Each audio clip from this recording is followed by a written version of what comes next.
Are you looking for a way to dig into your world building for your story? Then I recommend that you check out my world building workbook for fiction writers, now available. It's at howtowritethefuture.com. Just head on over there, click, sign up, put your name and email, and there you go. That workbook will be delivered to your inbox straight away. Hey everyone, Beth Barany here with How to Write the Future podcast. This is a podcast that offers tips and support for science fiction and fantasy writers, and actually writers of all kinds, who want to create positive, optimistic futures. Because I believe when we vision what is possible and we put that into our fiction, we actually help make it happen in the world. Because our readers read them, feel it, and it can change their outlook. And when your outlook changes, you can change how you operate in the world, how you behave, and how you think. I am a science fiction and fantasy author and writing coach and consultant. I work with individuals and organizations to help bring stories to life.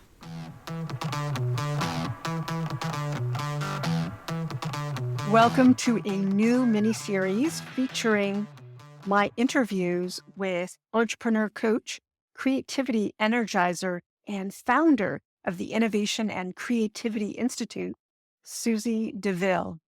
We dive into the conversation on book marketing and creativity. Enjoy. In this part 2 episode, where Susie walks me through the Buoyant Liberation Quadrant, and I get to be a guinea pig and demo for you her quadrant in action. Be sure to listen to part 1, where Susie explains all the parts of her quadrant. Let's dive in. While you were talking, I filled out my love it, excitement, excellent at it quadrant, and a little bit of notes on the others. I'm very familiar with being good at something and liking it fair enough, but just not being in love with it and realizing I'm putting way too much time on something when I'd much rather be doing these other things that I love. And I've definitely experienced being in the burnout zone and the danger zone. Do you want to guiding me through this? I would love to hear. I'm going to take some notes while you're talking, but yeah, take me through what is high and to the right for you. Well, when I think about marketing in general, there's this intense crossover. So for example, interviewing. I'm interviewing you. I have more interviews lined up. I've done a bunch of interviews. I've actually been interviewing people for a really long time. I was a journalist for a time, long before I ever started fiction writing seriously. And people told me that I ask good questions. And I think it's also part of being a good coach. I ask good questions. I'm curious. So that's one thing. I would definitely say networking is something that I love when it comes to marketing. Meeting people, hanging out, hearing people's stories, all the things that go around with networking. And then writing. I'm always writing fiction, writing nonfiction, all the things I write, all the curriculum and all of that. I really love that. That's what really came to mind when I thought of what I'm excellent at, what I love, that kind of crosses over from the creative stuff right into marketing. I have so many ideas already. Now, let's put a percentage to each one of your quadrants. How much time right now are you high and to the right? I would say it feels anywhere from 20 to 40% of my day. Okay. Which feels pretty good. That's great. And some days not. There's a part of doing a podcast where I re-listen to what I've created, whether I've shared a piece of knowledge or my thoughts or an interview, and where I'm putting it all together. And that's editing. And I actually really enjoy that. I enjoy the tech aspect, but I also enjoy piecing together something out of a larger thing. The way we edit. Editing is part of writing for me. So I would put it all together. Okay. So that, I think there might be some more in there. That's what comes to mind right now. Oh, that's perfect. Okay. Now walk me through your sort of zone of competency. You're good at it, like it zone. Yeah, I'm good at systems and processes and, first do this, then do that. And part of that is designing curriculum, which I actually really love, which to me is more on the writing side. So maybe designing processes would be a little bit on the high love it side. But where I get stalled out is I'll come up with a great process, but then I just don't want to implement it, or I don't want to implement every piece. So right now, what's in my mind is editing blog posts that other people have written for my blog. Like I'm really good with networking. Hey, would you like to write an article for my blog? And I'm really good at honing the topic down with them. And, they follow through, they send me something. And then I'm like, now I have to go through this and make sure it fits the style of our blog and everything. And I've come up with processes around all that. We have a system. I have someone who helps me put the blog post up. But I'm right now a little bit stalled out around, like, I don't even think I'm really good at training the person I have editing the blog posts. That also bogs me down. I'm like, oh, do I have to? I'm like, okay, well, maybe she's not the right person because she's actually not as detail oriented as I need, which is fine. That's not her strength. And I just listening to you today, I'm like, oh, I really, really need a very detail oriented person because that's not my strength. So I'm not good at proofreading. I'm horrible at it. People will know. People tell me, they catch my typos. So that I find super tedious. And yet I can spot it on other people's stuff, right? But my own, I just can't see it. So, and then anything having to, that kind of relates to, well, now we're getting into things I'm not very good at. But what else am I competent at? Well, let's take a second, and I'm going to let you finish your competency zone. I want to stop with what's above the fold. Okay, good. And go into that before we go into what's below the fold. But go ahead and finish what else is in your competency quadrant. Well, I have been good at doing events. I used to do events and I've actually stopped doing events, but I'm good at like, all right, let's do this. Let's pull these people together. Here's the process. Here's what we need. Here's all the resources, and be kind of like the orchestrator and make it happen. I worked at event planning. I'm like, there's a lot I actually created a little mini conference when I was a college student because I needed it. I wanted it. I wanted the theme. I wanted the people together, the networking. I wanted the networking, but I spearheaded the whole thing and I got everyone organized, and it was this weekend thing, and it was really wonderful. I'm good at doing that, but I'm not excited about doing that. And I've done some writers' conferences, and I used to launch my own classes all the way up until recently, like about a year plus ago. So I feel I have a lot of competency around that. Also, a lot of competency around writing material for my blog. I've already moved to getting people to write for my blog, but now I don't feel like I have to be the only one who delivers content. In fact, that's what drew me into bringing more people in to talk about topics on my podcast. I don't have to be the only one who says these things. I love talking to people. I also know how to produce a book, for example, soup to nuts. And I used to do a ton of book production for other people. And now I just do a little bit for other people. Occasionally, I'll have clients in that. But I'd much rather just wrangle that for myself than for other people. I don't know. My mind is blank right now. I can't think of it.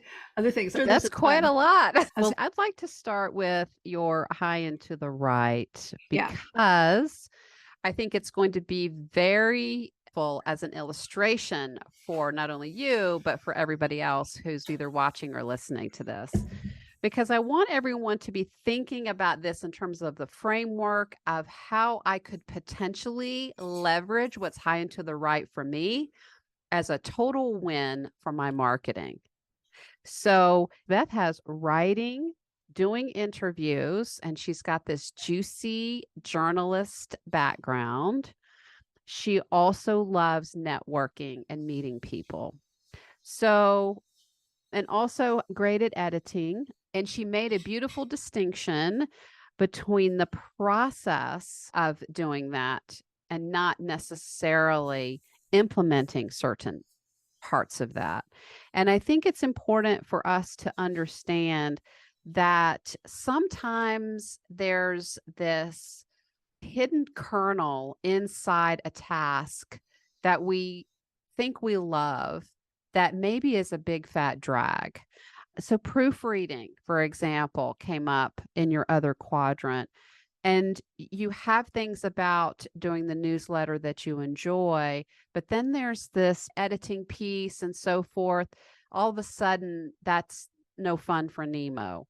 So I would like for everyone to be thinking about not only just the tasks that are in each individual quadrant, but can you slice and dice the ones that are in each individual quadrant to give you more intel, to give you more insight into what maybe you want to delegate now with confidence. And don't believe because part of it you like, but the other part you don't like. But what we'll do is suffer through and keep doing the thing that's sucking the life out of us because we just have a limiting belief that we should be doing it, or no one else can do it like I can do it, or it's not so bad after all. So, yeah. And the big one too is I can't afford it. I can't afford for anyone to do those parts for me. Like, I mean, I enjoy networking, but I know a lot of writers don't. They'd much rather just be writing. And that's it. One of the things I love is designing, making Canva images, but I'm not excellent at it. So I actually hired someone for my business to create a bunch of templates for me because I knew what I liked, but I couldn't tell my blog assistant how to make better images. So I hired someone to make us a bunch of templates. That's a great example, right? You enjoy it, you have a competency at it, but somebody else is insanely great. It's high and to the right for somebody else, your VA. Right. And that's who should be doing that work for you. But let's talk about money for a second, because this is a limiting belief that shows up on everybody's brain, right? So when we get to the part of the conversation when we're talking about, okay, we need to download and delegate these below the fold things to other people, and some select items in your competency zone should be in that category too. The very first place our brain is going to go is, I don't have any money for that. I can't afford to hire anybody for that. So let me tell you a little story that is my story. So I explained my nuclear winter period. So I have nothing but debt, $250,000 of debt to be specific. It is the middle of the Great Recession. I was a real estate agent and I was very good at it. So when everything fell apart, I thought, okay, well, I'm just going to start my own real estate company. And I literally had no money. I had negative money. And I was not in a great environment in the economy to have all kinds of confidence that I was going to be successful right out of the bat. So, but I knew I was going to need help. So I came up with all kinds of creative ways to bring people into the enterprise where I didn't have to pay people on the front end and I could reward them when I closed deals. So I got very creative initially. Then when I got to a place when I could actually hire somebody part-time, then I was able to pay for that person's time within just a few weeks of actually having hired them, because I was high and to the right 80% of my day, which happened to be all of the revenue generating activities for the business. So I was no longer in the weeds below the fold. I was spending the vast majority of my time negotiating deals and finding new listings and getting buyer clients signed up and making sure we got through due diligence and closed the deal. All of those things completely changed the trajectory of my business. And I went from working 7 days a week, I was completely burned out and fried, to 4. And within 6 months, I quadrupled my income. So I not only paid for my person, I had all this other income that I could invest in the business. But most of all, I had this incredible sense of peace and this sense that I was an agent in command. I was completely proactive in my business. And it felt amazing after feeling like I was being dragged behind the boat in the wake for so long. Now I was just behind the helm and I was driving this boat exactly where I wanted it to go. I was very clear and I was very determined that I was going to take what I knew and just rinse and repeat, rinse and repeat. We can do the very same thing with a focus just on marketing now. And taking what is Beth's strengths and interests, interviewing and networking. And writing. She loves and is great at writing. So she can take all of those skills and she can get creative now and think about, okay, so I'm doing this podcast. That's certainly one way to blend all of those things. But what else could I possibly do that may be another iteration of this that's a complement to the podcast, that puts my brain into a different space, that maybe helps me reach audience members that I'm not reaching quite yet. So do you have any thoughts about that yet? Well, because I'm a novelist and I really want to be helping novelists, and I'm a science fiction fantasy writer. When you said that, I immediately thought, well, how can I tie my interests in the stories that I'm working on with my podcast? And I immediately thought about some of these innovative space companies. This one company in particular, they're designing, think a big airship made out of a big hot air balloon. Well, they have plans to bring this high up out of Earth's atmosphere so people get that buoyant microgravity experience. And they have designed the travel area like this lounge and with the bar, and you can actually hire it and have it customized for you. It's a great environment. And I set 4 books on a hotel casino space station. And I'm like, oh my gosh, I have to talk to these people. I have to meet these people. I have to hear about them. I actually spent an hour listening to this woman do a pitch marketing thing on Zoom. And I'm like, I want to send her my books. I want to reach out to her. I am so inspired by her. She was one of the pioneers back in the 80s who lived inside of a dome as an experiment. And she got me so excited to actually reach out to her. So that combines my networking. She'd be a great person to interview for the podcast. And we could talk about these future possibilities of air travel that are more in the realm of ordinary people. Instead of $1 million to try and get up to low Earth orbit into the space station, it costs a lot of money to be a citizen astronaut. Her ticket prices are way down to feasible level. Like I think in the several thousands, maybe like $5,000 to $10,000. Well, that's a cost of a very expensive wedding, for example, or a normal cost of a wedding. I don't know. I forget. My wedding was quite some time ago. So bring space travel down to the ordinary person. It's not a Richard Branson, Virgin Atlantic, or the Jeff Bezos for Blue Origin thing. It is within reach. And I got really excited by her vision, because that is part of her vision, which is space travel for all. And there's some other companies out there. So I could go and interview these folks. I could do what I was inspired to do, send them my first 4 books in my novel series, just really come from the heart, because that's also part of the creative place I love to be in. It's an emotional space. It's a giving space. It's a generous space. It's a curious space. And that's how I can maybe combine using my podcast as, hey, let's vision together the future of space travel, and let's get specific. Because what I do all day long is what I love, and I didn't put in here, is I'm eating up science information. I'm watching science explainer videos. I'm thinking about the fundamentals of physics. And my husband happens to also be a high school physics teacher, so we can have those conversations. And he's also a novelist. And I'm always trying to understand these fundamentals so that I can take them and spin them off into what science will be like in 100 years. And so I'm reading also all the cutting edge stuff that's happening in laboratories. I'm just inhaling this information all day long.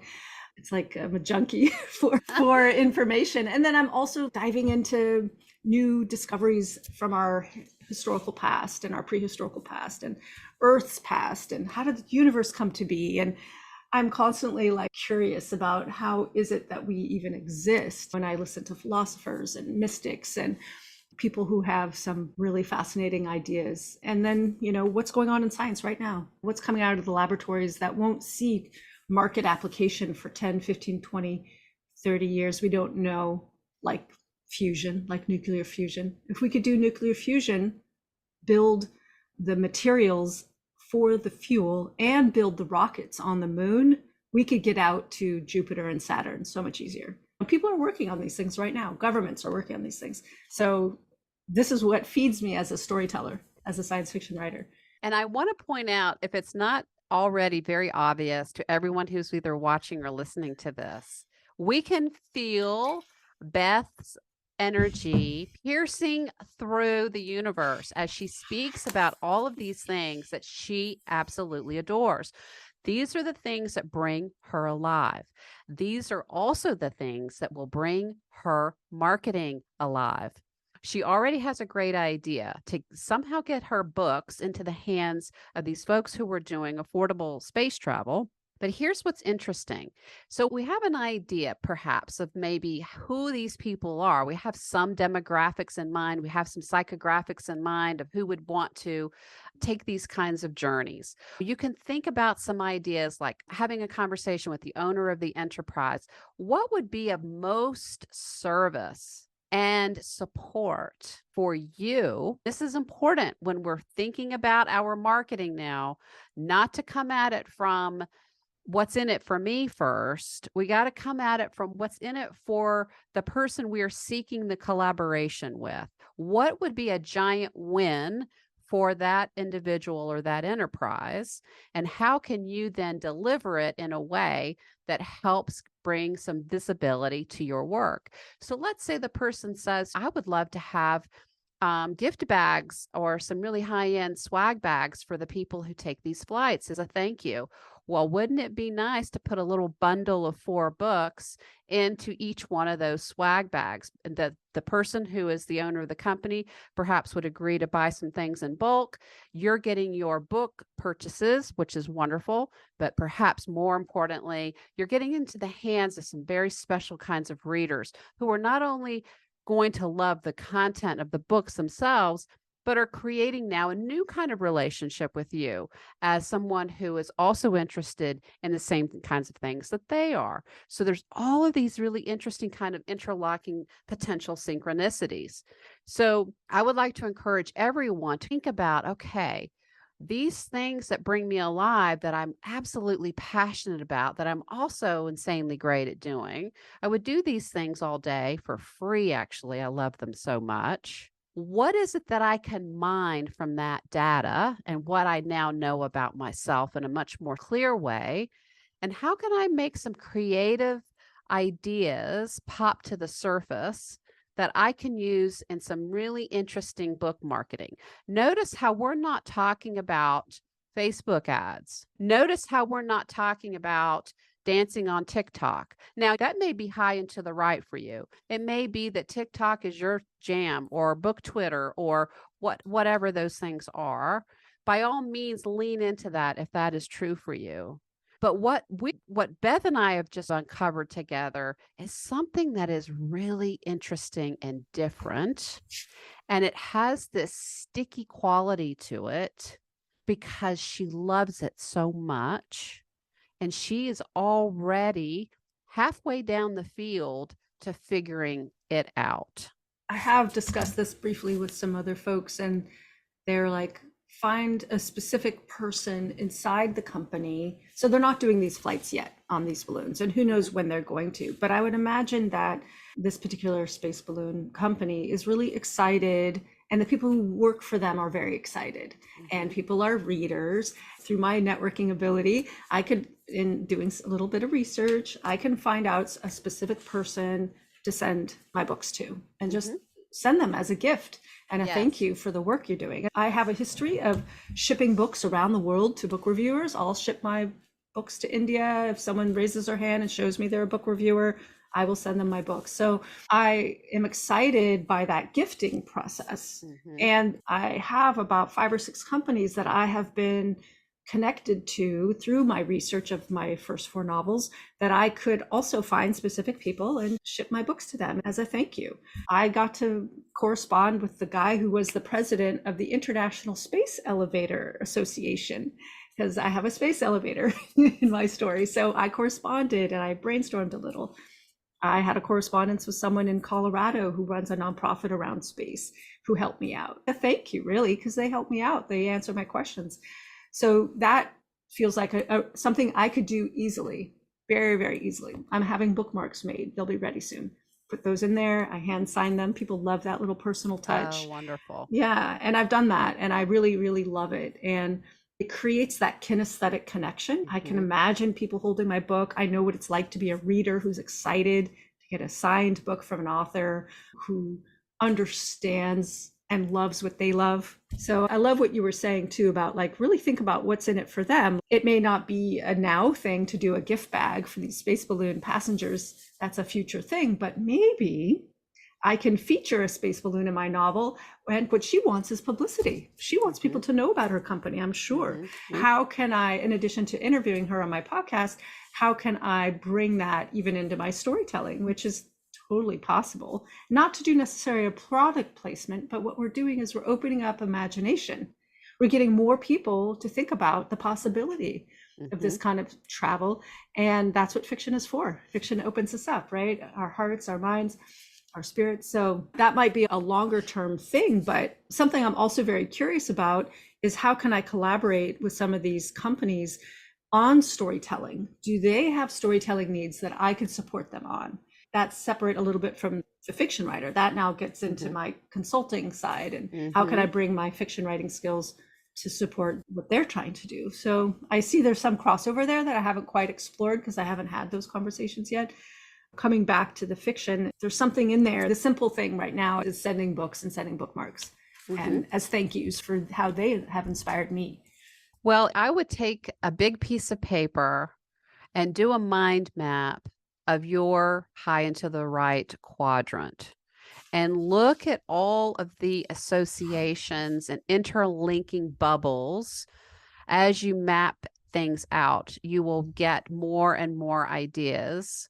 We're just scratching the surface right now of what's possible. And your subconscious mind is going to continue to work this puzzle for you and going to continue to deliver you really interesting nuggets. And you can notice too how it feels to be in this quadrant.